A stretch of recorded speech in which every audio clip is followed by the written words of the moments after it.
I'm going to show up and I'm Yeah. going to be me and I'm going to like really own my story. And if it helps even one person, that's all that matters. Welcome to the Worthy Mother podcast. I'm your host, Emily Hardy, a mom of two on a mission to help moms everywhere feel less alone. This is not a parenting podcast. Instead, it's a space for pushing back against societal expectations of perfection and embracing self-compassion in your motherhood journey. Let's get into it. Hello, welcome to the Worthy Mother podcast. We have a special guest, Taylor Ortolani, joining us today. And before we get started, I want to just give a brief content warning and let you know that we will be talking about child loss and infertility through this episode.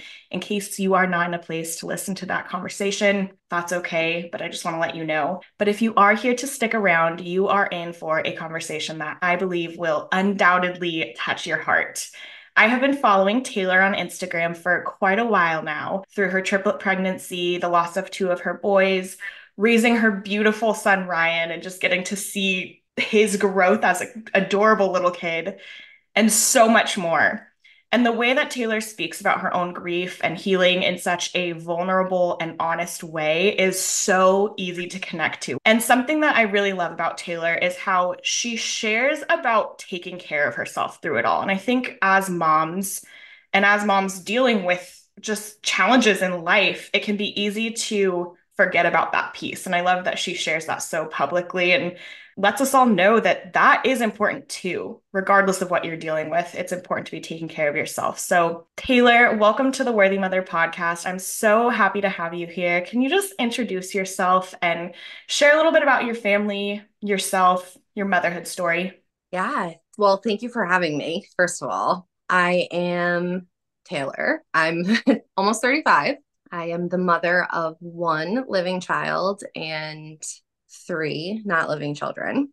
And I wanted to be a mom for as long as I can remember. When I was like in my teen years, I thought that I was going to have my first kid at 22, which is comical now to look back on. And my mom actually had me when she was young. So growing up, I always thought it was super cool that like my mom was young when I was growing up. And so I wanted to like follow in those footsteps. I was always super boy crazy growing up. And I thought every boyfriend that I had was going to be my husband. And none of them were until I met Tom, my husband. And he is just like the most incredible person in the whole world, besides me. No, we're incredible together. I love everything about him and I love everything about our relationship. Our family is the biggest blessing in our life. We have experienced so much loss, and I think that has given us such a huge perspective on appreciating what we do have. We have strength in our relationship and we have Ryan's health, and both of those things are huge, and we just never take them for granted. So, kind of how like we got to where we are now. So, Tom and I met in 2018. We were introduced by mutual friends, and I was so grateful to meet somebody just like organically like that because I was on all the dating apps and trying to meet somebody. And given that I wanted to be a mom so bad, I was like so focused on meeting somebody that it was almost as if I was ready to settle for whoever wanted to go there with me. And like the universe sent me Tom at the perfect time, and all of our like wants aligned and all of our goals aligned, and we met on a Tuesday and I moved in on Saturday. It was fast and it was incredible. Neither of us ever questioned what we were doing, even though a lot of other people were questioning what we were doing. And then we were together for about a year before we got engaged, and I just like started feverishly planning a wedding because I was like, let's go. Like, we're going to get married. We're going to start a family. We both knew we wanted kids. So we just kind of were trying to rush into it. Not in a bad way. We just both knew what we wanted. And so I planned a wedding. And then a month before our wedding, the lovely pandemic struck and we canceled. Everything was canceled. So it was like, it was devastating, actually, like earth shattering. I was in like a deep, dark depression for like 6 months after that happened. It was terrible. And I thought that that was like the worst possible thing that could happen to me. Joke's on me. Because like wedding schmedding, like everything that followed thereafter was, there was a lot of turmoil, but we'll get into that. So the wedding was canceled. We got married anyway. We kept our wedding date. And then we knew we wanted to jump into trying to have kids. We started trying and we tried for probably 6 months before I had this like intuition that something wasn't right. I'm so type A.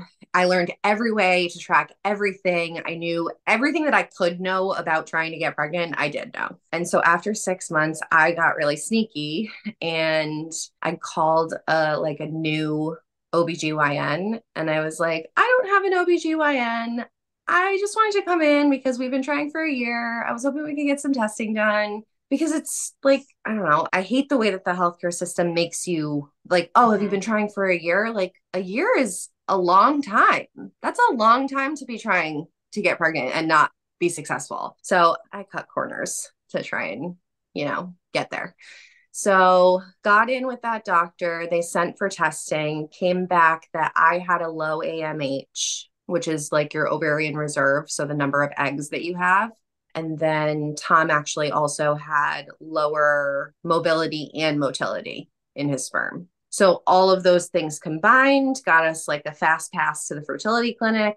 And as much as I didn't want that to be our situation, I was just glad that we were moving in the right direction. And so we started working with the fertility clinic. And I was even more glad when we met with them and they said, given the circumstances, it didn't really make sense for us to try like medicated cycles or IUI. So we jumped right into IVF. We did our reverse retrieval. We ended up, I believe, with 7 embryos and we did a fresh transfer. The fresh transfer didn't take. And then we like reconvened with the doctor and I didn't want to like waste the coverage that we had through insurance. So knowing that, he said, well, we can transfer 2 embryos in hopes of getting you pregnant with one baby. And at that point, our embryos were not tested. So we moved forward and we transferred 2 frozen embryos. And I was so excited because I was like, I want to be a twin mom. Like, that sounds so fun. And then I was pregnant and it worked. And my blood work came back with like these really high HCG levels. And I was like, Tom, I think we might be having twins. Joke was on us. We went for our first ultrasound and there were 3 babies in there. One of our embryos split. And so we were pregnant with triplets. And that was a day. My face hurt so bad from smiling. There was not even a little bit of me that was scared, which is kind of scary that like looking back on that, I wasn't even a little bit concerned. The doctor was concerned. He wanted me to do a selective reduction. I mean, it's exciting and like you could feel the excitement in the room because it's kind of like this rare thing. But from a medical perspective, a triplet pregnancy comes with a lot of risks. And there are plenty of people out there who carry triplets and they carry them to, I think full term for triplets is like 32 weeks Mhm. or around there. And I had only ever seen the success stories, right? So Yeah. I was thrilled. I'm like, this is going to be beautiful chaos. I'm so excited. How am I going to feed 3 babies at once? How am I going to change 3 diapers at once? Am I going to dress them in matching clothing? Like, my brain was just going through all of these like really like cool things that I was just imagining for my family. And I was like, this is so great because I'm just the vision of IVF. Like, I couldn't get pregnant. I did IVF. I got pregnant with triplets, and now I never have to get pregnant again. Isn't that great? So, pregnant with triplets, growing fast at 23 weeks and I believe 3 days.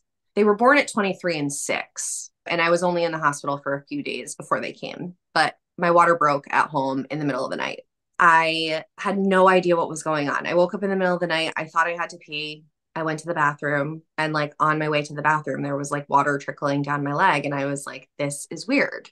And I know that pregnancy does weird things to your body. So initially I was trying to just kind of think maybe I peed myself, like maybe my bladder has just got a lot of pressure on it. Mhm. And I went to the bathroom and then I got back into bed and it didn't stop. And I was like, Tom, something is very wrong.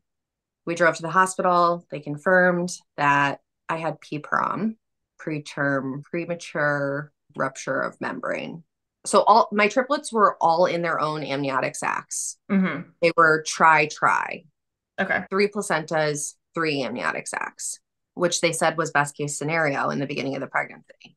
So my water broke, and I actually went to a local hospital because I was so panicked over what was happening. And the nurse was like, "You should have just gone straight to Yale." I think, well, what do you want me to do now? I'm here. So then they ambulanced me to like the bigger hospital. I got admitted. They started giving me steroid shots, and we were monitoring every couple hours. And even then, being admitted to the hospital, I was like, we're going to keep these babies cooking. Like, I'm going to be trapped in the hospital. It's going to suck, but these babies are going to stay inside of me for at least a couple more weeks. The circumstances are going to get better. Their chances of survival will get better. And I was like manifesting it. I was saying so positive. And I was so naive. I was so, so naive through the whole pregnancy and even up until the moment that they were born, even right after they were born. It wasn't until the first time that I saw them in the NICU after I delivered them that I was like, wow, this is really terrifying. Like it's hard to admit it, but like I looked at my kids and was like, wow, this is like not that they were ugly, but like they looked creepy. They just looked so Yeah. creepy. They weren't the They're not, babies that you were expecting yeah. to have. And they were hooked up to a million wires and there were machines everywhere. And like I went from being this naive, hopeful, positive, manifesting, like this whole person. And then my whole world just like changed in that instant. And I think that like motherhood changes you the minute that it happens to you. But this was so much more different than what I was expecting. And I have never been the same person since. And it's been both good and bad. I really, really love who I am now. I wouldn't trade me now for the person I was before my kids. Mhm. But there are times where I miss being able to be a little naive. I would say that's the journey to motherhood. And then I became a Yeah. mom and then some other things transpired, more terrible, awful things. So the boys were born very early, 23 weeks and 6 days. And Ryan was actually in the most critical condition right off the rip. They were born at 6 in the morning. And by the time that first night rolled around, they called us up to the NICU and they were saying that we were going to have to like decide what we wanted to do. I was like, what do you mean decide what we want to do? I want you to like keep him like make him healthy Hmm. and let like Yeah. what are you trying to tell me? And they were trying to tell me that like he was not doing well and they thought that we were gonna lose him. And so we sat next to his isolette and we, huddled together and we cried. And somehow after that first night, Ryan kind of evened out and pretty much stayed even keel. But while we were so worried about Ryan, Chase's health started to tank. So that second night, I think it was the second night, they called us up and they said, you need to come see Chase and you need to like think about what you want. Again, I'm like, I want him to live. Like, don't ask me what I what I want is you're telling me is not going to happen. And so with Chase, like you could see in looking at him that he was just so, so sick. And so we didn't really get to make a choice in that situation. His health was deteriorating really quickly. And the doctors told us that there was nothing more that they could do for him. And so, we took him off of his life support. And at that point, Ryan and Ben were in the same room and Chase was in the room next to them. And so we brought him into the room with both the boys and spent, our final moments with him and all of the boys together, try not to cry. And that was hard. That was really, really hard. So we lost Chase. And I thought, like, Ben and Ryan have to live. Like, I can't do that again. And I am not a religious person. I was praying to anyone, everything, the universe, the sky, God, every God, anyone who would listen. I was just like pleading, like, please, please, please don't make me go through. And And then like 22 days later, I think it was, Ben had been so swollen. He just had so much edema and he looked terrible. And I just kept telling myself that if he could get through some of the issues that he was having, that the swelling would go down and he would look normal again. And we just got to a point with him that he was so swollen and he had grown a little bit. And so his breathing tube wasn't the right size for his throat. And he was really not doing well. And it was the middle of the night. And I'll never forget the doctor. He was like, we can swap out his breathing tube, but if we take the breathing tube out that he has right now and we can't get the other one in, like that's it. We were like, well, what? I mean, again, you sound like you're giving me a choice, but I'm not sure that I have much of a choice here.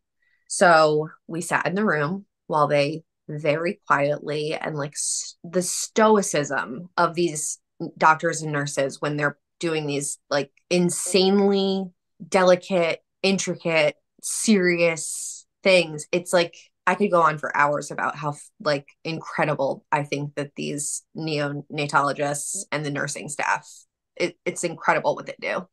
So they pulled out the breathing tube and they were able to get the new tube back in. We saw his lungs like before and after on the x-ray, and it looked like the bad lung was starting to like come back. So we went back across the street to Ronald McDonald House and we were like, wow, we felt like we dodged a bullet. We went back the next morning and the doctor, our continuous attending, who was basically like, there's a group of doctors that all take care of your babies, but we picked like this one doctor to kind of Mm-hmm. be our liaison and like the head of their care.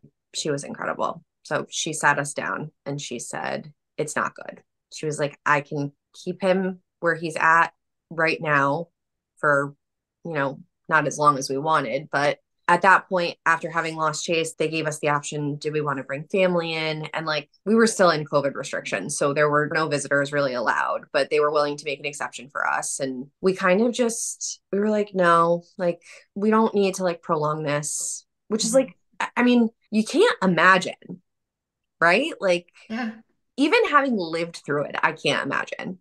So we just knew that we didn't want him to be suffering and we knew that we couldn't keep him. So we took him off of his machines and I held his swollen little body and I just held him for like an hour and a half and we said goodbye. And then there was one. And then we had to move rooms because we didn't have twins anymore. So we didn't need the two isolates in one room.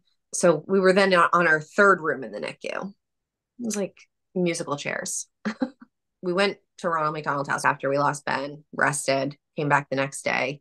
Ryan was moved into his own room. And it was just kind of like, all right, like I felt like a flattened like balloon. Like a balloon that got blown up and then someone popped it and it would like I just felt like the shards of a popped balloon, I guess, if that's the analogy that I can give for how I felt at that point in time. And I was convinced Ryan wasn't going to live.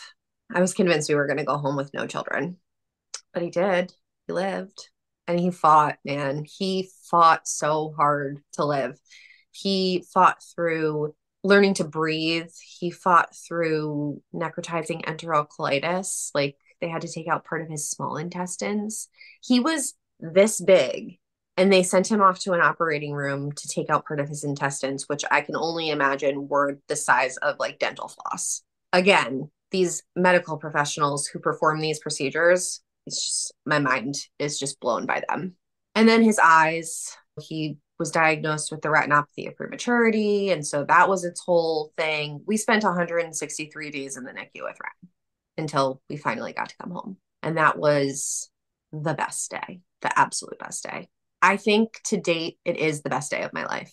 He's just the best kid. He's so awesome.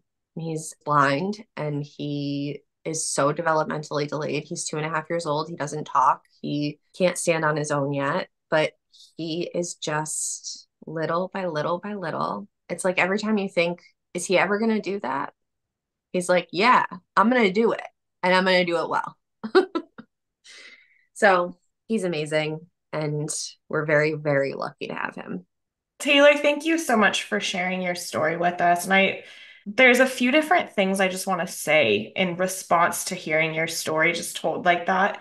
For one, I think the fact that we have these expectations about what motherhood's going to look like, and we all have different expectations. If you are somebody who has thought about becoming a mom when you're a kid, and obviously the variations in the outcomes are so different, but I think just the point that we have very little control in what actually happens.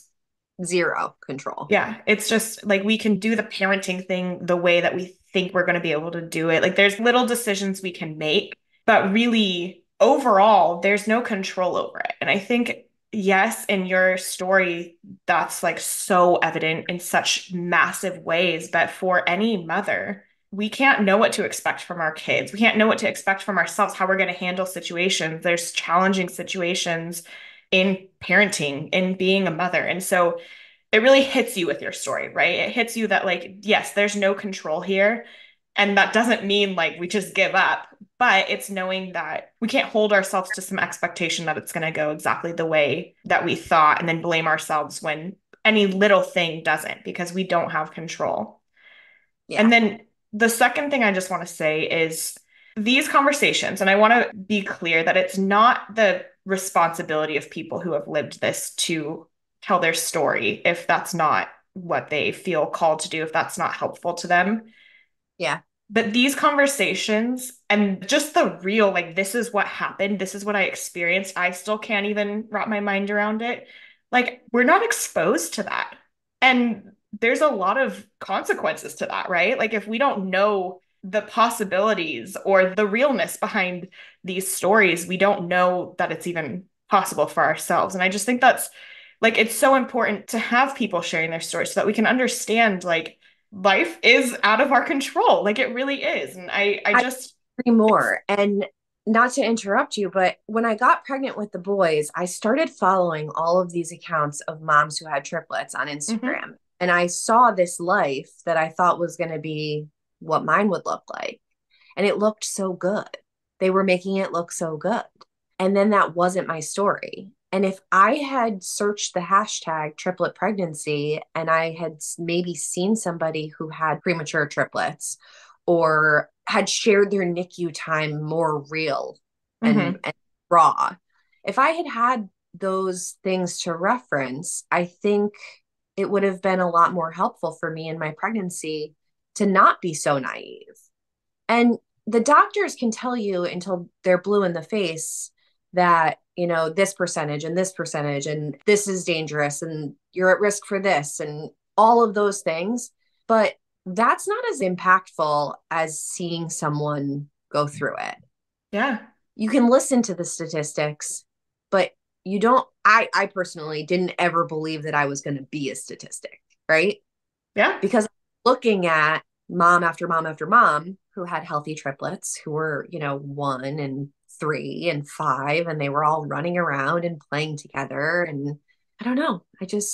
I think that's what brought me to this point where I was like, no, like I'm going to show up and I'm Yeah. going to be me and I'm going to like really own my story. And if it helps even one person, that's all that matters.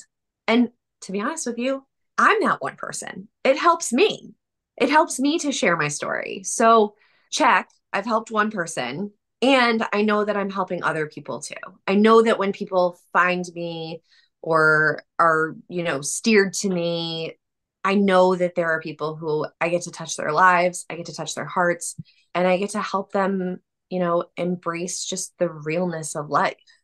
Yeah. I mean, it's important. I know just the way that you've touched me watching you show up for yourself is really powerful. First of all, like I'll just say that the way that you show up for yourself, the way you're honest in how you show up for yourself, and how sometimes that's not gonna happen the way you want it to, but how you will say, like, no, me and Tom are taking a trip and we have care for Ryan, and there's people who love him and care for him and who care for us, and we're gonna do that. And I think seeing that side of things is really powerful. It's really beautiful. And then seeing just the way that you embrace your life, but also communicate the grief because it's just so real, and it matters that we see examples of people so we're not just, like, I don't want to say suffering in silence because that's not exactly it, but it's knowing that like it's okay to not be okay and seeing someone show up in that and still show up in their life, but knowing that like there's varying degrees to how you're going to be able to show up in your life depending on the day, right? Yeah. It's really I mean, powerful. that's a big lesson to learn, I think, in life, but Hmm. in motherhood too. It can be both. It can be really, really, really hard. And it can be traumatic and it can be nerve wracking and it can be frustrating and it can be like a slew of negative things. And it can be the best thing that you've ever done. And it can be beautiful and it can be a blessing and you can be grateful and you can be mad. You can be, jealous and you can be happy. You can be all of these things all at once. Just because someday I wake up and I think to myself, man, this is really crummy. Like my kid can't see. And I get into those feels. My kid can't see. What is his life going to be like? That gets me down. I'm sad about that. And I'm sad for me that my motherhood experience is changed by the disabilities and the visual impairment and all of the things. And that child is the best thing that ever happened to me. And motherhood is the best thing that ever happened to me. And I love my life and I love my kid.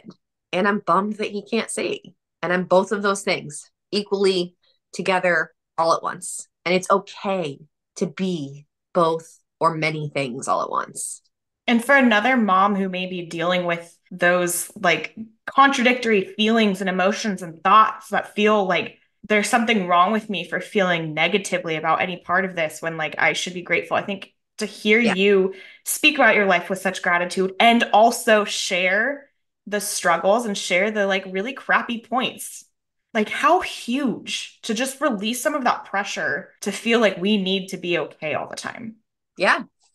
So it's funny because if you had talked to me in like 2019, Hmm.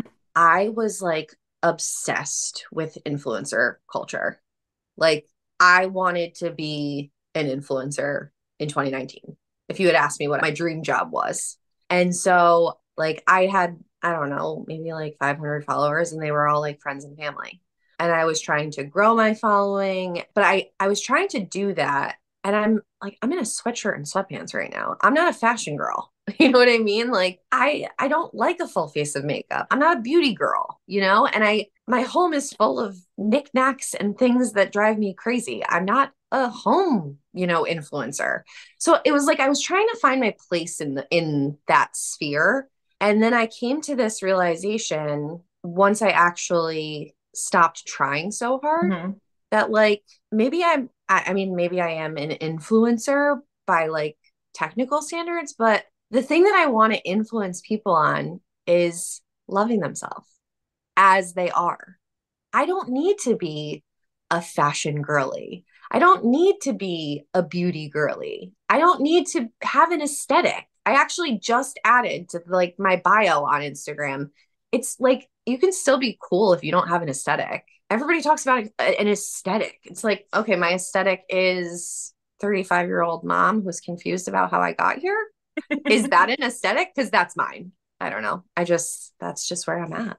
No, I mean, it resonates. It resonates because it's like you still are showing up and having an influence on people in the way that they maybe show up for themselves. And it's like it's Yeah. real.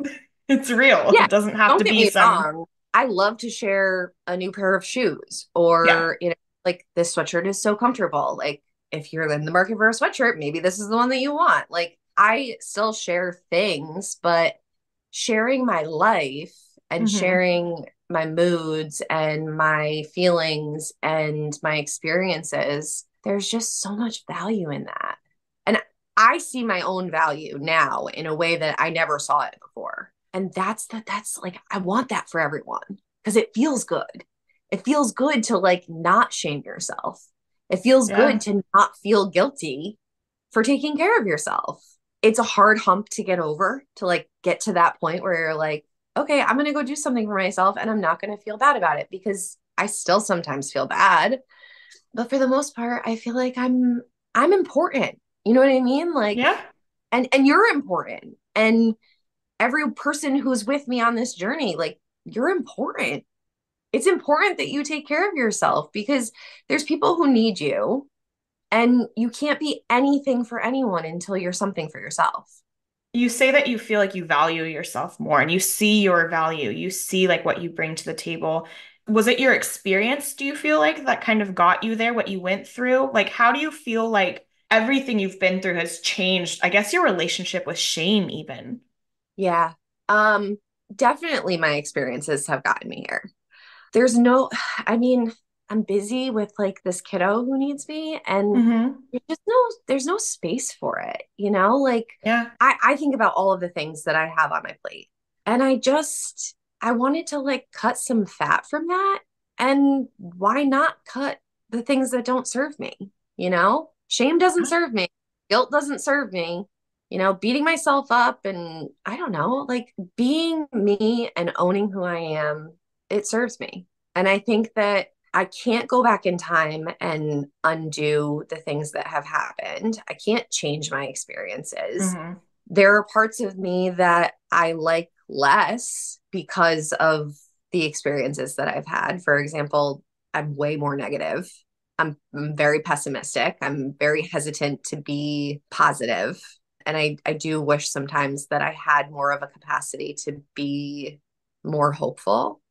But I also know that like some really crappy things have happened to Yeah. me. I have pretty good reason to be hesitant on hopefulness. You know what I mean? Yeah. And so, like, I have to be gentle with myself. I have to be really gentle with myself because I could sit here and say how terrible it is that I can't be optimistic about things. Or I can say, right now, where I'm at, it's hard to be optimistic. And maybe someday that'll come back for me. And if it does, great. And if it doesn't, this is who I am.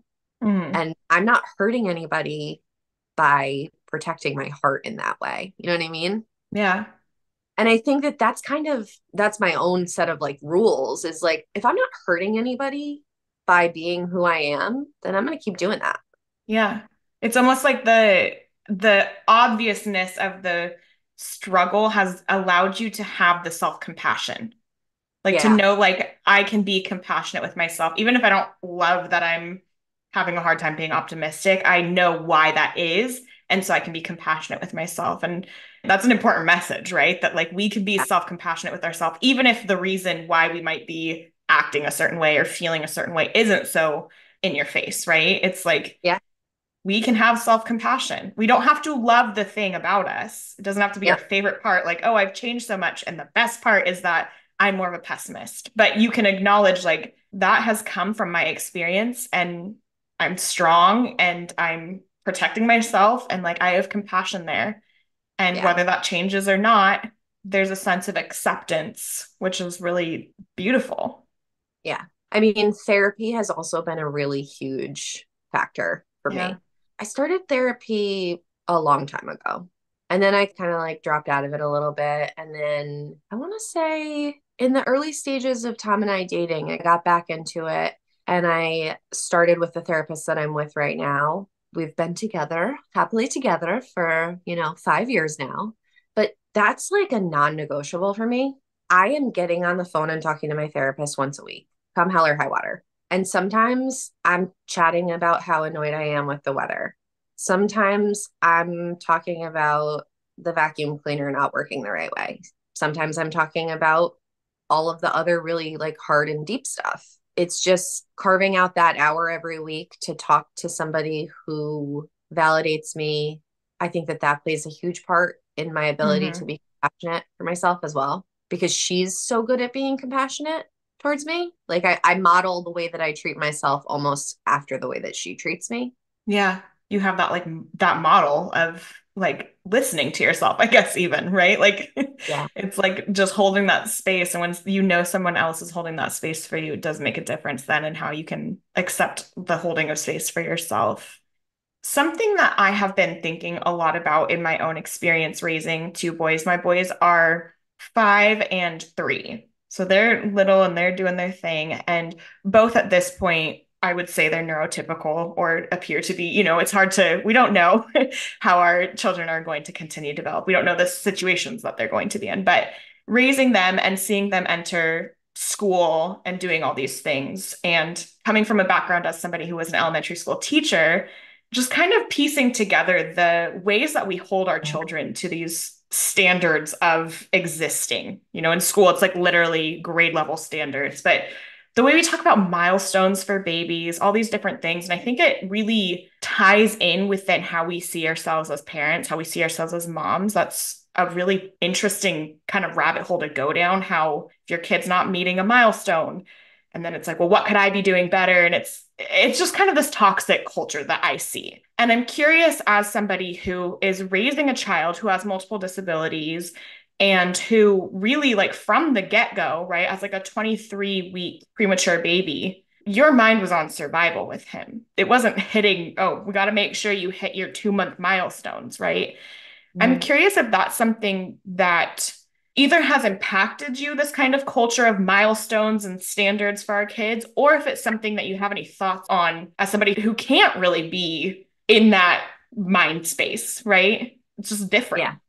So the milestones are in our face. Hmm. Everywhere you look, it's like, how's your baby sleeping? What are they up to? And maybe we're phrasing it more kindly to one another, but we're always in this game of comparison. Well, my kid's doing this, and your kid's doing this, my kid's doing that. And it's exhausting. And I am actually like I just consider myself like not applicable to any of Yeah. it. But it's hard, like there's challenges that come with that. And I mean, it's kind of like I was touching on with his vision, like I get in my feels sometimes. Also, I had an interesting conversation with a friend recently because, she's in the thralls of motherhood as well with she's got a son who's Ryan's age and one who's I think a year older. And they're a lot, it's a handful. You've got two kids close in age. They're, running ragged. They're running you ragged. And I kind of got to a point where I was like, it was really hard for me to hear her complaining about her kids. Hmm. And I don't even want to say complaining about her kids, but I think you can gather what I'm getting at. Yeah. Like Yeah, it was hard absolutely. for me to hear her say, like, little Johnny dropped a whole bag of Cheez Its, or like, I'm like, I wish my kid would eat Cheez Its. I wish my kid could hold a cup that had Cheez Its in it. And that was an interesting crossroads for me because it was like, I was looking reflectively at myself. Like, I knew it had nothing to do with her Yeah. and everything to do with me and how I felt and how like the lack of things that Ryan does sometimes really does get to me. I mean, it's a reality of parenting a kid with a disability. So it's hard. The milestones are a hard thing. That said, from the get go, in the days of the NICU, and even before that, Tom always said, I used to think it was so funny. He would say, like, TYB. Like, if I was like going to do something, he'd be like, TYB. And I'm like, huh? He's like, try your best. And so once he told me that that's what it stood for, he would say TYB. And I'd be like, okay. And then I started saying it back to him, TYB. It was just like a thing, try your best. And then when the boys were born, when we would leave them at night in the NICU, we would always say, try your best, you know, just that's all we could ever ask of them. We didn't know what was going to happen from minute to minute. Just try your best. And I think that that gave us peace in the loss Yeah. because we wish more than anything that I will always wish more than anything that Ben and Jason survived. But I find a lot of comfort in knowing that they did their best. And that is all I could ever ask for from my kids for living or not, you know? Hmm. And so that's the beautiful thing about kind of putting myself in this not applicable category because the standards that I have for Ryan, it's just the one standard. It's just try your best. Hmm. And I ended up getting it tattooed on my arm, try your best. And that was kind of like my memorialization. Yeah. That was my way of paying tribute to Ben and Chase's short lives. But also, it's a tribute to just like how we need to go about our lives as parents, our lives as kids. Try your best, you know? And I have always said in the game of life, it's Ryan versus Ryan. Hmm. Ryan always wins. He Yeah. always wins because it's just him versus him. And that helps me a lot Those two things, knowing that he's trying his best, knowing that I'm trying my best, and knowing that whether it be Ryan or a future child that I hope to have someday, they're trying their best. If they're trying their best, it's good enough for me. And so I don't care what little Johnny down the street is doing or, Susie in kindergarten class. And do I wish that I could even know that my kid would someday be maybe out of diapers? Yeah. Am I longing for him to say mama? Absolutely. Are there moments where I lay in bed and I cry because I want him to say mama that badly? 100%. But I can ground myself in knowing that he's trying his best. Does that make sense? It makes so much sense. And just like with the way my brain works, first of all, you have me like in tears, and I'm just thinking about how this relates to all of us and how when you have a child who like the expectations just aren't there, there's no like next expectation. It's like, what is he going to do? And you say Ryan versus Ryan, and it's just like, what's the next thing he's going to do and how beautiful that is and how pretty much in every space of our lives, when we're talking about our kids, when we're talking about ourselves, when we're talking about really anything, there are these expectations Yeah. that may or may not be realistic. They may or may not be relevant. They may or may not be something that is actually valuable. Yeah. I think about that with our kids a lot. And I want to just say to anyone listening, the way that I'm taking that in right now of like, how do I show up for my kids in knowing that the world is already expecting so much of them? And I expect a lot of them too, in terms of like, I want them to try their best. And I think that's a really hard way to like come to life because of the way our culture oftentimes doesn't treat our best like enough.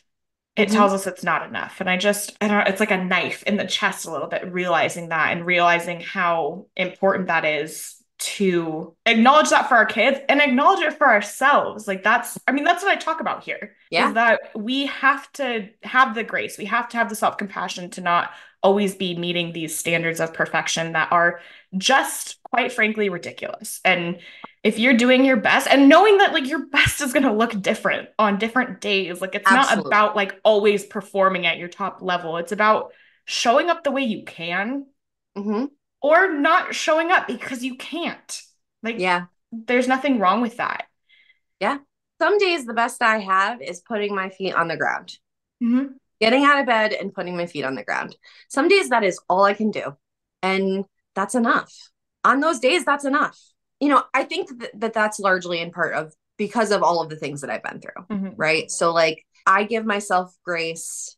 I'm not sure that I would give myself the same grace that I give myself had I not lived through all of the things that I've lived through. Yeah.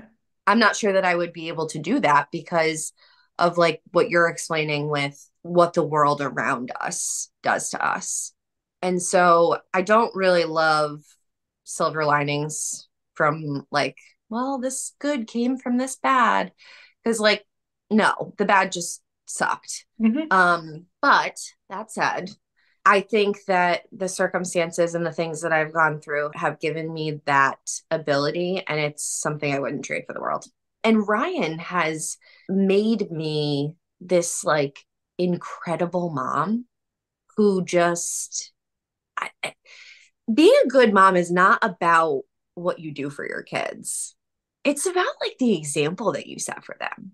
Like you're taking care of yourself. You're making sure that you're important and you're showing them that it's okay for them to feel like they're important. So much of what's around us is just do less, be less, feel less. Like, no, I hate all of it. You know what I mean? Like, just try your best. Just be you and love you and set that example. And your kids are going to figure it out. If they have you and you're solid, the rest just will fall into place. I think, right? I hope. It's all we can do, right? Yeah. Like it's all we can do. We can't control, No. again, we can't control the what happens, but we do have like the ability to show up in the way that is the most beneficial to us all. Yeah. And that might not be the way that you have been fed is the way to show up, right? Yeah. Taylor, this I just This conversation is leaving me kind of speechless, just in like the power of your story. And it's not just like, oh, you've been through all these things, but just the way that you share and the way that you just are honest about all of this and so vulnerable. It makes such a huge difference. I am so grateful that you are here and sharing this with us. At the end of each episode, I like to ask guests how they take care of themselves because I'm a huge believer that we all need to be taking care of ourselves. Self-care needs to be just integrated into our lives. It needs to be something that we make normal for Mhm. moms. It's not just something that, like, oh, only some moms do. So I would love to know how you do take care of yourself and if you have any tips for moms to make sure that they're caring for themselves. And maybe even speaking specifically to moms who do have children with disabilities where that may feel harder. Yeah. I like to do yoga and I kind of always have. And for a long time, I wasn't practicing. I like to go to class. I don't like to do it in my house. I like to be in a hot room. I like hot yoga. And so recently, I've made that a priority. I try to get to at least one yoga class a week. So I think that that's probably like my best example of taking care of myself.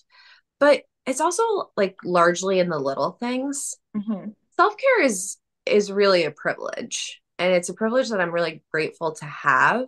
And I really recognize that like not everybody has that privilege. So I like to think of it more in terms of the little things. I know that we shouldn't consider personal hygiene self-care, but I like to take a long shower and blast Taylor Swift. And I like to sing in the shower and, scrub my hair for an extra 2 minutes. Like it's those 2 minutes. You know what I mean? Like, okay, 2 minutes. Those 2 minutes are going to get me through the next hour. Or the weather's nice. I'm going to go stand on my back deck and take 10 deep breaths and just decompress for a second. Those things don't necessarily cost anything. And it's just like restorative a little bit. So, all that to say, every little bit counts. I think that's my advice on self care. It doesn't have to be a big, you don't have to write it in the planner. You don't have to schedule it in. You do have to be mindful to make sure that it happens, but it doesn't have to be a big to do. Make yourself a treat, like what do you like to eat? Make yourself a little treat. Or I don't know. It's the little things. I love it. I have my coffee. I have iced coffee here and I have my purple glass straw. And that's something that's a little thing that I always consider self-care is like it's just my iced coffee. I get to sip it out of a purple glass straw. I Yeah. love it. Yeah. So there was like this craze with like tart cherry juice. I don't know if you've Hmm. heard anything about tart I cherry. didn't. Apparently, it helps you sleep. Well, Okay. tart cherry juice, spoiler alert, is like $10 for like a tiny glass jar of juice. And so I was like, no, that's a hard pass for me. I'm not jumping on this trend. I can't spend $10 on tart cherry juice. People were like mixing it with magnesium powder and turning it into like a mommy mocktail, which like that sounds fun, right? Like that sounds like a little guilty pleasure or not guilty pleasure, just a pleasure. But I wanted to make myself a mommy mocktail and I was like, how am I gonna do it if I don't have tart cherry juice? I went to Aldi and I got some antioxidant blend juice and a blackberry cucumber seltzer drink. Just pour those things into a mason jar at the end of the night, put some ice in there, glass straw. I feel you Makes on the that. difference. And I'm telling you, I drink that drink at night and I'm like, oh, this is like delightful. This is my little unwind. And for some people, it's a glass of wine. For me, sometimes it is a glass of wine. But yeah, little things, just the little things. I love it. It's so good. There's so many little things too that can just make the tiniest bit of difference, but like it adds up when you are mindful about that. So I think that's a great Find the thing answer. that brings a smile to your face. If it's a Yeah, glass straw, if it's a pair of earrings that you like, the little things. I love it. Okay, Taylor, where can listeners find you? Where can they follow along? And for anyone listening, if this episode like hit you in any sort of way and you're like, I could use some of this energy in my life, please do follow along. I strongly recommend it. Yes, please come be my friend. You can find me on Instagram. My handle is my first name and my last name with a period in the middle, Taylor.Ortolani. You can find me on Instagram. That's pretty much my only channel. I would love to start my own podcast, truthfully, but we'll see if life allows for time for that. I do have to shamelessly plug myself because I'm currently in a contest to be crowned supermom. And so this contest is to benefit the Children's Miracle Network hospitals. So it's a fundraiser, it's for a good cause. And I am running to be supermom, and I am currently in second place in my group. So I have the link available on my Instagram page if you do happen to find yourself there and want to vote for me. I would love to be crowned your supermom. I voted a few times. Thank you. When does Thank that close? The contest runs until the end of June, Perfect. but we Okay. just did the first elimination. So I was in the top 20 of my group. Now we're working towards the top 15. I love it. I love that it's like something that benefits a Me great too. cause and like what a cool way to just celebrate moms who are kind of doing the exceptional, right? It's the Yeah. acknowledgement of like, hey, I see you. Yeah. I have said it on my page before, but I think the coolest thing about the contest is the part of the prize that you get to be in Women's Magazine. And I think that even if it's not me, the world just needs more regular people, Yeah. people who are comfortable with the regularness of their life. We don't all need white kitchens. We don't all have to have the brand newest things. We don't need to accessorize all of our outfits and have a million bags. And life doesn't have to be like that. You can be perfectly cool in your house with brown cabinets and your sweatshirt and your sweatpants. And it's okay to just be normal. And I just want that. I want that for everyone. I love that I get to show up on my Instagram page and I get to be me, and that there are people who come and follow along and engage with me. And I get to message with these cool people who just appreciate regularness, right? It's regular life. It is. And it's also so beautiful and so magnificent. Like, Yeah. I love that. And everything you're saying, I'm like, yep, that's you. That's how you show up. You show up in the realness, in the normalcy of life, which sometimes is one way and sometimes another way. And it's all part of it. It's all part of the story. It's all part of your life. And Yeah. for us all to be able to see little glimpses, obviously not everything, right? But seeing little Yeah. glimpses into people's lives in a way that makes a coherent story, and to know like, okay, I'm not alone in the non-aesthetic living room. I'm not alone in I had a hard time yesterday doing anything besides just like feeding my child, like whatever it is. And there's power in that. And I want to say thank you too for showing up the way you do, because I think it's not something you have to do. I know you do it for yourself too. I know it's something that the connections are really important, but it has an impact. It has an impact on others. It's something that I will never take for granted. I mean, I think a lot of people joined the party when I was pregnant with the boys. Mhm. And to think that there's that many people who are following this journey of the triumphs and the failures. And, we're moving into a new round of IVF, and we're going to try and retrieve some more eggs and make some more embryos and try and have some more kids. Like, come be a part of it. That's what I would say to anybody. Just like, come hang out. We're having fun. We're doing crazy things. Nothing too crazy, but we're doing fun things. And we're keeping it real, you know? Yeah. Go follow Taylor. It's going to be linked in the show notes so you can find her handle really easily. You don't have to worry about spelling things right. It'll be right Yeah. there for you. So 10 out of 10 recommend. I so appreciate you asking me to come on this podcast. I was so nervous when we started. I feel like I shed my nervousness and got into my groove. And thank you for making me feel comfortable. And Yes, thank you for thinking that I was worthy of being on the Worthy Mother podcast. This is amazing. absolutely. Thank you so much for sharing your story and just like letting us see inside your life and your journey and everything else that you've had to say. Thank you so much for being here. Yeah, anytime. I'll come back if you want. Okay, hey, I'll hold you to All it. right. And for everybody listening, don't you forget you are worthy, Mama.